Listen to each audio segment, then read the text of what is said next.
تاریخیں لکھتی ہیں اور خصوصیت کے ساتھ کرامات اولیاء یاد رکھنا. کرامات اولیاء. پیغمبر اکرم اپنی مسجد میں تشریف فرما تھے.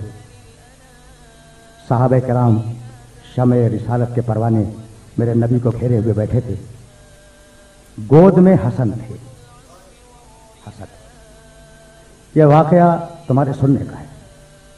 اتنے میں ایک انتہائی پرہیبت اور باوقار شخص دروازے مسجد سے اندر داخل ہوئے.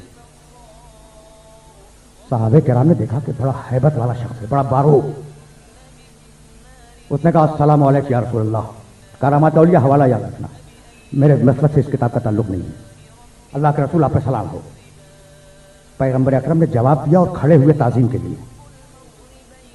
مذاق نہیں ہے, تعظیم کے لیے کھڑے ہوئے اور کہا آپ نے کیسے زحمت کی. پھر بیٹھ گئے. کہا آپ نے کیسے زحمت کی. کہا یا رسول اللہ کبھی کبھی کچھ مسئلے درپیش ہو جاتے ہیں تو جی چاہتا ہے کہ چل کے آپ سے پوچھوں. تو کچھ مسئلے ہیں جو آپ سے دریافت کرنے ہیں. گود میں حسن بیٹھا تھا. کہا اس سے پوچھ لیجئے.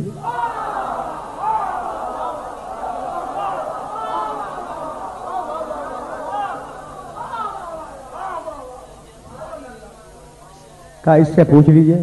کہا بہتر ہے یا رسول اللہ. صاحبزادے آؤ. حسن کا ہاتھ تھاما, گوشے مسجد میں لے گئے اور لے جانے کے بعد کچھ باتیں کی. کافی دیر تک بچہ جواب دیتا رہا. واپس لائے, رسول کی گود میں بٹھا دیا. کہا یا رسول اللہ اب مجھے اجازت دیجیے. کہا آپ مطمئن ہو گئے. کہا ہاں یا رسول اللہ.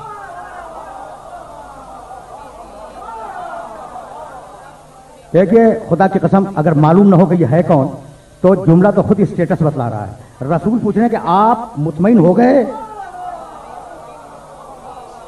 کہا کہ ہاں یا رسول اللہ میں مطمئن ہو گیا, اب مجھے آپ اجازت دیجیے. رسول پھر اٹھے, انہوں نے خدا حافظ کہا, وہ چلے گئے. ٹھیک چلے گئے نا. اب صحابہ کرام رضوان اللہ تعالی علیہم اجمعین نے رسول سے پوچھا یا رسول اللہ یہ تھے کون. بھائی مدینہ کوئی کاسموپولیٹن سٹی تو نہیں تھا نا, چھوٹا تھا شہر, سب ایک دوسرے کو پہچانتے ہیں. یہ کون آ گیا جس کے لیے رسول کھڑے ہو رہے ہیں. کہا یا رسول اللہ یہ تھے کون. یہ تھے کون.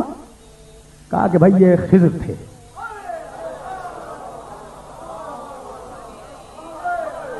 یہ خضر تھے, کبھی کبھی ہمارے پاس مسئلہ پوچھنے کے لیے آ جاتے ہیں. تو اب مجھے فٹ نوٹ لگانے کی اجازت ہے کہ جو خضر کو نہ پہچانے وہ صحابی, جو خضر کو پڑھا دے وہ علم ہے.